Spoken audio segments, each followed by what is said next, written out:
probably don't even need to really ask this with all of you tonight because you're here, but why are trails so important? And I always just like to set the stage for the whole notion of the Trails Alliance with that question. And really, I just kind of invite you to think about your own lives. I was talking to the Bolins here about some great fun that they have heading out their door up onto the butte. You may be a walker and you just love walking around the Riverwalk Park, or you may be a mountain biker and you love going up to Echo Ridge and mountain biking, or you may be a runner and you love to just kind of go wherever you want in this valley. That sense of recreation really grounds us. It lets us get rid of our stress. It inspires us, gives us a clean head and an ability to get up and cope with the next day and whatever's happened in our lives. You may be a person that has had a time in your life where things weren't going that well, and the fact that your 2 feet were moving was really what kept you upright, whether you were on a bike or whether you were walking, but really just that sense of grounding. I've gone through a couple of phases like that in my life, and I just felt like Forrest Gump. You remember he just took off. He just took off. He just started running, and I've run my way into brighter days because of that. And a lot of you in various stages have kids or have grown kids, and you know that getting kids out on the trails is a great way of basically bringing up the next generation. It teaches them a love of nature, it brings the family together, and it teaches them a little grit to get out there and push through things. And so really when you think about it, why trails? Trails for recreation, trails for restoration in terms of our spirits in those seasons when we need that help, and trails for rearing. The next thing I wanted to say is we are here tonight because of the great efforts of people in this room. I was just talking to Ken Dahl, who is somewhere back in the back, about Echo Ridge, and Ken, I'm just going to pause and just ask everybody to clap their hands for your involvement in that.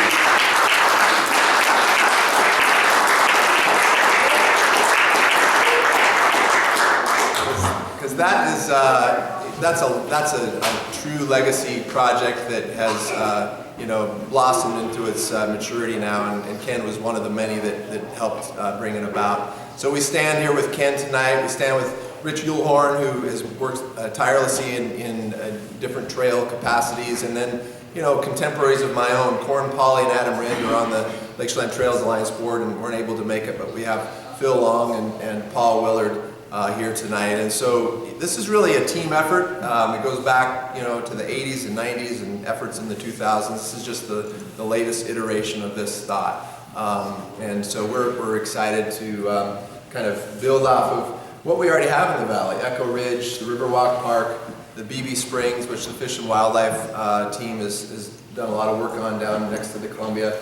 The Little Bear Trail, I love what they've done out there at the state park on that front. Where is that? It's at the state park, and you walk through this culvert under the road. And I think it's probably best to do when the service berry maybe is blooming in the spring. Beautiful shots of the lake, and just to seed an idea in everybody's head, we've been dreaming about a similar culvert under 97A right by the Sunshine Farm Market, so that you could take a hike from Chelan Cellars over through Sunshine Farms and under the road and over to Nefarious and down to Carmen, and whoever knows where you'd want to go from there. But there's some true potential. So those sorts of things can happen. I mean, it's not rocket science. It's just a matter of planning and money, and those things can be done. The Little Bear Trail is an inspiration towards that end. And then the PUD with their efforts on the Reach 1 Trail have been great, and there's a lot of other opportunities with the PUD, and we look forward to having them at the table as we start to plan and imagine for the years ahead. So on that front of imagining the future, I just want to throw out this phrase, the Trails Valley. Like, we, as the Lake Chelan Trails Alliance, imagine this valley as a Trails Valley. We're not there yet, but we aspire to be a Trails Valley like the Met have. We aspire to be a Trails Valley like Bend. We aspire to be a Trails Valley even like Wenatchee has become. My own stepdad, Bob Parlett, and a lot of good energy folks 20 years ago started setting out down there and look where they are today. I was just down there with my daughter on the Riverwalk Trail and just really enjoying that space along with hundreds of other people on that given day. So we hold that out there as our vision, as our kind of amorphic but very, very visual image of we are a Trails Valley. If somebody said, hey, where's some great mountain biking, where's some great trail running, where's some great cross-country skiing, where would you go? And they would think, oh yeah, definitely Lake Chelan. You want to check out the Met Howe, and Wenatchee's got a lot of good stuff, but check out Lake Chelan, you know? And you probably saw on the website, 5 hikes, 5 views of the lakes in 5 days. You know, I mean, that's kind of a catchy slogan for a visitor to this valley, but we can't offer that today, presently. In a legal fashion, that is. I can tell folks where to go, but they're going to be trespassers, right? And so we really want to help get to the place where it's like on the map. It's legit, and we have something to enjoy as residents and also to share with our guests. And so we visualize ourselves as a Trails Valley. We visualize trails stretching from the Columbia River, up over the hump, all the way up to Slide Ridge on the south shore and crossing down into the Manson Basin on the north shore and back again. And these would be trails that are on the water, trails that are in the midlands, and trails that are on the ridge lines. And that's a big vision. This is a 20-year project, so I really want to impress upon everyone that we've spent great time trying to get this organizational structure in a way, and we're not there yet, but in a way that has legs to it. We don't want to be a flash in the pan sort of thing that is here today and gone tomorrow, but we really want to get the traction, take the small but diligent steps towards that long-term vision, and that's really what we've talked about. And so trails, it's about planning trails, it's about mapping trails. I sit on the chamber board and we're passionate about getting more maps out there to the world. It's about signed trails, good signage out there. And it's about trails that are enjoyed, just like we did today. Or some of us enjoyed it. I don't know if everybody did, but it was fun to get some fresh air at least. So that's really the big picture vision when we look ahead. Now, let's just boil it down into some particulars. These are the 4 building blocks that form part of our mission as the Lake Chelan Trails Alliance. We're here to plan, build, promote, and enjoy trails. And I put that last one on there specifically because I can tend to work too hard, and it's like, Evans, it's time to get out there and have some fun too. So that's a real key piece. And they all sort of work in tandem with each other. And so as we look to 2016, what we are focusing on is a community plan, some specific trails that I'll talk about in greater depth, a Lake Chelan Valley Trails map, and then some more events like we had this afternoon in terms of getting out there and just meeting new people and enjoying old friendships at the same time. So to begin with, on the community plan front, we are very, very fortunate as a valley to have attracted the attention and interest of the Trust for Public Lands. And Peter Hill, the director in this region, is here tonight. He's over in the yellow. And Peter and his team have really said, you know what, Lake Chelan is ready. They're recognizing our interest by the presence of this group here tonight as a good climate to partnership with. Trust for Public Lands is a national nonprofit organization that just basically has deep donors, deep pockets that come in and say, how can we best serve areas with their land planning in a way that serves the public the best. I don't know if that's really how your mission goes, but that's kind of what I say. And so they have done great work down in Wenatchee with the Wenatchee Foothills project down there. And that's essentially the scope of work that they're going to undertake next year and in 2017 here in Lake Chelan. This is a big deal. This is a budget of over $100,000, believe it or not. And this is going to involve stakeholders from every segment of the valley. And this is not just about trails, I should say. This is really, how do we want to use these lands that are surrounding us? Some of them we're going to just set aside for habitat. Some of them we're going to use for recreation, and some of them we'll probably end up using for development because so many of them are still in private property. And so, what does that layering process look like? And out of that comes a roadmap that we can all sort of hold up and say, okay, this is where we're going, this is where we're going, this is where we're going. So that's number one. That's the big picture. If all we did was planning, you know, we'd get a little tired after a while. So we need some tangible wins, some things that get us excited about getting up and getting out there and doing things. And so we have 2 projects that we've teed up for 2016. We may not get them all done next year, but we're going to really lean into them.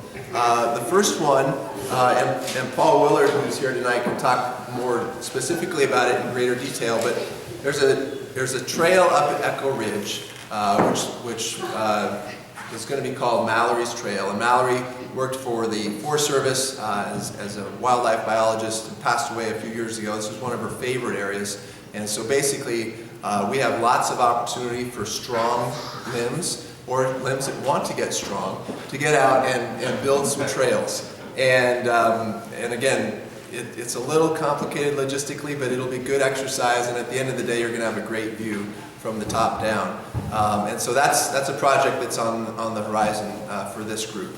If you're interested in getting involved, definitely sign up and stay in tune, because we're going to get more information out about that. And then secondly, as I've listed here, the South Shore Wine Trail. This is kind of just the first leg of a trail along the South Shore. I mentioned it earlier with this culvert idea. This is a much simpler and more pragmatic section to create, going from Chelan Cellars over to Tunnel Hill Winery. And so that involves Bob Jenkelson with Chelan Cellars, my father with Tunnel Hill Winery and Sunshine Farms, and then a third landowner in the middle. And so we've been talking with them. We sort of have kind of the proof of concept sketched out, and so now it's just a matter of, okay, what are the concrete deliverables that we're going to collectively move ahead on? And I think the second one really is a helpful project for the Trails Alliance to take on, just because it allows us to cut our teeth, if you will, in the nuts and bolts of what trails groups do in terms of easements and maintenance agreements, and some of the pragmatic, not so sexy, but really needed side of making trails work in the valley. And that's something we're looking forward to. Thirdly, in terms of promoting these things, I'm going to put my hat on here as the Chamber incoming president. So next year I'll be working with Mike and the board here at the Chamber, and one of the projects that I want to kind of synergize with the Chamber on, with the Trails Alliance, is the trails map for the valley. And there's been several versions of this over many years, one for Echo Ridge and others. And I was just looking at the Met How Trails map the other night, and I thought, this is doable. This is very doable. Let's take those 5 places I just listed before. Let's put them on a map. It's just a matter of graphic design. So that's something that we're looking to do in 2016. See you, Rich. Yeah. And then finally, some more hikes, rides, and trail building opportunities. And again, don't have that planned out yet. We'll probably be a little more specific about what kind of shoes to wear for hikes, so we're going to get better with that as we go. And again, that's really just the community building side of this thing. If we're all just in the trenches all day working on the future, you miss life. So this is about getting the kids out with the grandparents and everybody in between, real time, getting the camera out, taking some pictures like we did today, and going home with some good, like, I was alive sort of memories. That's really what this is about. So in conclusion, we've talked about this notion of recreation, restoration, and rearing as kind of the why trails question. The other thing I wanted to say that comes out of this is a phrase that I'll kind of bandy about a bit with my Chamber position coming up. But it's this notion of, next slide please, this largesse of spirit. I really feel like as a valley, the trails piece can contribute to that. And certainly we enjoy that as a valley, and I think we can even step into it in a bigger way. Certainly the Cornerstone campaign that's going on with Chelan Valley Hope's building is a good evidence of that. And I would encourage everybody to get behind that financially if you haven't already done so. We have a lot to be proud of. We have a lot of work to do in a lot of sectors of our valley. But through this sense of largesse of spirit, coupled with an expansiveness of vision, we have no reason why we can't get there. So finally, if you want to become a member of the Lake Chelan Trails Alliance, which I hope you all will, there's some forms over here that you can fill out. We don't really have our back-end financial system set up yet. We are working in conjunction with the Chelan Douglas Land Trust, who's going to be our fiscal sponsor. So basically, that'll allow all the donations that you give to the Trails Alliance to be tax deductible, and it allows us to not be bogged down by the paperwork of that designation. So we're really excited about their commitment and involvement with us in that capacity. The mechanics of that will be coming online within the next 3 weeks. So really all we're asking you to do tonight is just fill out the form, and I'll send you an email in 3-4 weeks and say, hey, now's the time to sign up. With that, you'll be on the mailing list, so you can find out about activities that come out, and then you'll get some special opportunities to go on outings and such as well. So it's really just a way to support this vision that we've been talking about. And down the road, volunteering opportunities. If you're interested in volunteering today, please check that box. We have a lot of capacity for that. And then eventually we will have some more focused fundraising efforts. Because this is going to take money, frankly, and you know, I know there's sources that the Land Trust, as an example, has tapped into, and they recently completed a $7 million capital campaign. Now, you know, you could say, well, that's a lot of money. You say it is, but in my experience, money comes with vision. So really, that's where we're starting today, is with the vision and with the planning efforts, and with the sense that, yes, there's this arc towards completion that makes good sense. And with that, the support typically, in my experience, comes financially. So that's about it. I'm so excited y'all came out tonight. Have some more wine, eat some more pizza, and I'm happy to take any questions. If you have any left, these two have asked